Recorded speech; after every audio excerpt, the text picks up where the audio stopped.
दोस्तों, उत्तर प्रदेश के पड़ोसी राज्य बिहार में चुनाव होना है। सियासी सरगर्मी तेज है। इस बीच पहला सर्वे बिहार से निकलकर सामने आ गया है, जिसमें भारतीय जनता पार्टी और उनके गठबंधन के साथी बुरी तरीके से हारते हुए बताए जा रहे हैं। जी हां, वोट चोर गद्दी छोड़ के नारे ने किस तरह से चुनाव को अब तक प्रभावित किया है, इसकी एक तस्वीर निकलकर उस सर्वे में सामने आई है, जिसने भारतीय जनता पार्टी के शीर्ष नेतृत्व की नींद उड़ा कर रख दी है। नमस्कार, मेरा नाम हिमांशु मिश्रा है। आप देख रहे हैं 4 PM न्यूज नेटवर्क। दोस्तों, प्रधानमंत्री नरेंद्र मोदी हो, गृह मंत्री अमित शाह हो, तमाम केंद्रीय मंत्री हो, विधायक हो, सांसद हो, लगातार बिहार में माहौल बनाने की कोशिश कर रहे हैं। और जो डेंट 16 दिनों की वोटर अधिकार यात्रा ने राहुल गांधी और तेजस्वी यादव की यात्रा ने दिया, उस पर लीपापोती करने के लिए लगातार जुटे हुए हैं, लगातार प्रयास कर रहे हैं कि वोट चोर गद्दी छोड़ के नारे से ध्यान भटका दिया जाए। लेकिन जनता है कि ध्यान अपना भटका नहीं रही है, और उसी का नतीजा है कि पहले सर्वे में भारतीय जनता पार्टी की धज्जियां उड़ती हुई दिखाई दे रही हैं बिहार के अंदर चुनावी तौर पर अगर देखें। और जो सर्वे निकलकर सामने आया है उसने सच्चाई को बयां कर दिया है। क्या है सर्वे के आंकड़े, देखिए जरा। बिहार लोकपोल मेगा सर्वे, जिसमें भारतीय जनता पार्टी गठबंधन यानी कि एनडीए को 105 से 114 सीटें मिलती हुई दिखाई दे रही हैं, जो कि बहुमत का आंकड़ा 122 से कम है। 38 से 41% वोट शेयर एनडीए को मिलता हुआ बताया गया है। जबकि महागठबंधन यानी कि इंडिया गठबंधन को, जिसमें तेजस्वी यादव, राहुल गांधी और तमाम दिग्गज नेता हैं, उस गठबंधन को 118 से 126 सीटें मिलती हुई बताई जा रही हैं। दोस्तों, 39 से लेकर 42% तक इनका वोट शेयर रह सकता है। अदर्स की बात की जाए तो 2 से 5 सीटें उनके खाते में भी जा सकती हैं। 12 से 16% वोट शेयर वहां पर भी रह सकता है। अपने आप में यह बहुत बड़ा सर्वे, पहला सर्वे निकलकर बिहार से सामने आया है, जिसने भारतीय जनता पार्टी के शीर्ष नेतृत्व की कहीं ना कहीं नींद उड़ा दी है। लगातार दोस्तों हम इस बात को कह रहे हैं कि वोट चोर गद्दी छोड़ का जो नारा है, राहुल गांधी जिस तरह से वोट चोरी के आरोप लगा रहे हैं, चुनाव आयोग को लगातार हर तरफ से हार का सामना करना पड़ रहा है, हर तरफ से मुंह की खानी पड़ रही है। वो सुप्रीम कोर्ट में जाते हैं या फिर राहुल गांधी जिस तरह से आरोप लगाते हैं उसका जवाब नहीं दे पाते, तो कहीं ना कहीं चुनाव आयोग फंसता हुआ दिखाई दे रहा है। और भारतीय जनता पार्टी के साथ में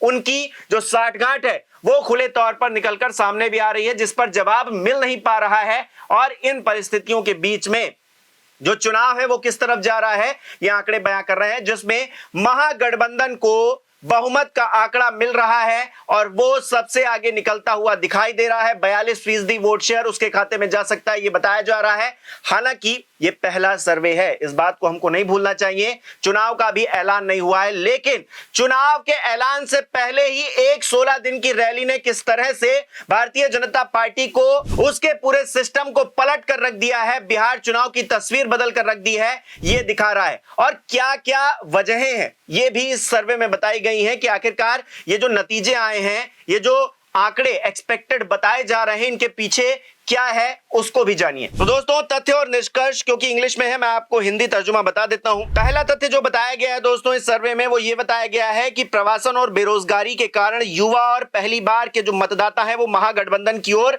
रुख कर रहे हैं। दूसरी बात क्या बताई गई है, तेजस्वी के आरक्षण के मुद्दे को ओबीसी और ईबीसी का समर्थन प्राप्त हुआ है, जबकि कांग्रेस ने जाति जनगणना की सहायता से एससी और ईबीसी के बीच का अपना आधार उसमें बढ़ाया है। तीसरी बात क्या कही गई है, सत्ता विरोधी लहर है, स्वास्थ्य संबंधी समस्याएं हैं, भ्रष्टाचार और गिरती कानून व्यवस्था के कारण नीतीश की छवि जिस पर डेंट पहुंचा है, शासन की विश्वसनीयता को नुकसान पहुंचा है। ये तमाम बातें इस सर्वे में बताई गई हैं, जिसके कारण महागठबंधन आगे निकलता हुआ दिखाई दे रहा है और जो सत्ताधारी लोग हैं वो पीछे जाते हुए दिख रहे हैं।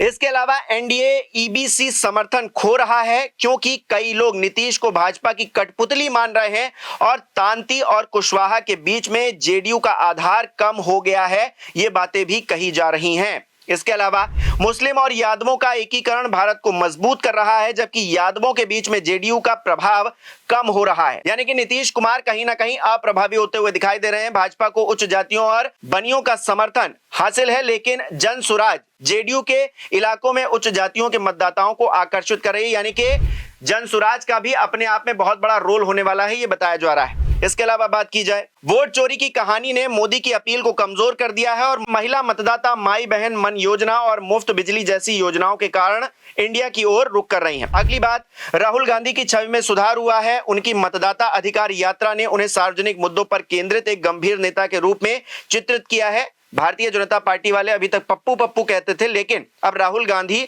पप्पू किसको बना रहे हैं, ये इस सर्वे ने बताया है। इसके अलावा आखिरी बात जो कही गई है तथ्य के तौर पर, वो ये कहा गया है कि यूपी सीमावर्ती निर्वाचन क्षेत्र में बसपा की गिरावट ने इंडिया ब्लॉक के लिए अधिक अवसर पैदा कर दिए हैं और इसी का नतीजा है कि ये सर्वे दिखा रहा है कि भारतीय जनता पार्टी और उसका गठबंधन इस बार बिहार में चुनाव हार सकता है। हालांकि लगातार मैं इस बात को कह रहा हूं कि भारतीय जनता पार्टी को कम नहीं आंकना चाहिए और अभी शुरुआती फेज है, अभी चुनाव का ऐलान भी नहीं हुआ है और हमेशा से हमने देखा है कि रातों रात चुनावी मुद्दे बदल जाते हैं।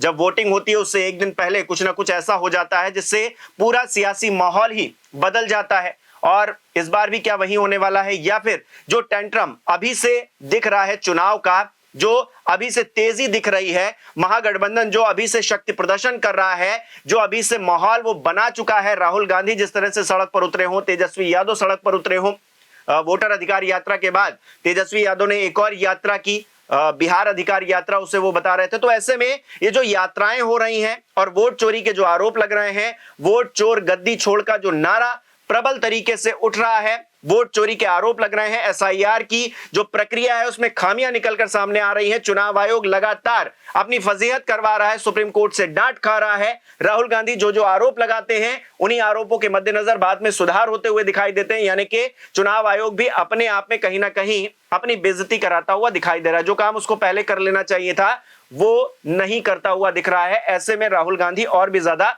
प्रबल नेता के तौर पर उभरे हैं और इस बीच बिहार का इलेक्शन जिसके पहले शुरुआती रुझान निकलकर सामने आ गए हैं, ये जो सर्वे आया है ये कहीं ना कहीं भारतीय जनता पार्टी को परेशान करने वाला है और भारतीय जनता पार्टी परेशान होती हुई इस सर्वे से पहले भी नजर आई। जिस तरह से 10-10 हजार रुपए महिलाओं को बांटे जा रहे हैं, क्यों बांटे जा रहे हैं, अपने आप में ये सवाल सियासी गलियारों में चर्चा का विषय बना हुआ है। मीडिया में खूब इस बात की चर्चा हो रही है, क्या वोट खरीदने के लिए 10-10 हजार रुपए बांटे जा रहे हैं। आपकी 2 दशकों से सरकार है, प्रधानमंत्री नरेंद्र मोदी 11 साल से तो प्रधानमंत्री की कुर्सी पर तैनात है। ऐसे में अब जरूरत पड़ रही है 10-10 हजार रुपए बांटने की। अब ये बताने की जरूरत पड़ रही है कि महिलाएं बिजनेसमैन बने। अभी तक आप बिजनेसमैन क्यों नहीं बना पाए, अभी तक आपने बिहार को उद्योग जगत से क्यों नहीं जोड़ पाए। तेजस्वी यादव सीधे तौर पर ये कहते हैं कि आप फैक्ट्री लगाइएगा गुजरात में और वोट मांगिएगा बिहार में, तो ये नहीं चल पाएगा। तो ऐसे में तमाम मुद्दे हैं जो भारतीय जनता पार्टी पर रिवर्स होते हुए दिखाई दे रहे हैं, उन पर ही उल्टा हावी होते हुए दिखाई दे रहे हैं। इसके अलावा देखिए जो एनडीए के खेमे में भगदड़ मची हुई है, सीट शेयरिंग को लेकर अभी तक फॉर्मूला तय नहीं हो पाया है। सीट शेयरिंग को लेकर चिराग पासवान जिस तरह से मुखर हैं, वो सभी सीटों पर चुनाव लड़ने की दावेदारी भी ठोक रहे हैं, साथ ही साथ मांझी भी उनको देखकर रंग बदल रहे हैं। वो भी कह रहे हैं कि भाई हमको इतनी नहीं इतनी सीटें चाहिए, लेकिन एनडीए के खेमे में सीटें क्योंकि लिमिटेड हैं, नीतीश कुमार ज्यादा 1-2 सीटें ज्यादा लड़ेंगे या नहीं लड़ेंगे या फिर बराबर सीट पर भारतीय जनता पार्टी के साथ में चुनाव लड़ेंगे, अभी तक कुछ भी क्लियर नहीं हो पाया है। अमित शाह लगातार दौरे पर दौरा कर रहे हैं, प्रधानमंत्री नरेंद्र मोदी भी बिहार का दौरा कर रहे हैं, लेकिन कुछ निर्णय होता हुआ दिखाई नहीं दे रहा है। हालांकि अभी तक चुनाव का ऐलान हुआ नहीं है, लेकिन अगर अभी से चीजें दुरुस्त हो जाएंगी तो भारतीय जनता पार्टी का भी रास्ता साफ हो जाएगा कि वो आगे किस तरह से प्लानिंग करें। लेकिन अगर इसी में उलझे रहेंगे, चिराग पासवान इसी तरीके से तंग करते रहेंगे, कुशवाहा और मांझी भी अपनी बातों पर अड़े रहेंगे, तो कहीं ना कहीं एनडीए में दरार और बढ़ती चली जाएगी और ये दरार दिखा रही है कि किस तरह से नतीजे आने वाले। पहला रुझान निकलकर सामने आ गया है, ये सर्वे अपने आप में बहुत कुछ बयां कर रहा है। दोस्तों आप इसे किस तरह से देख रहे हैं हमें कमेंट करके जरूर बताइए। इस वीडियो को लाइक कीजिए, शेयर कीजिए और हमारे चैनल को सब्सक्राइब नहीं किया तो वो भी जरूर कीजिए।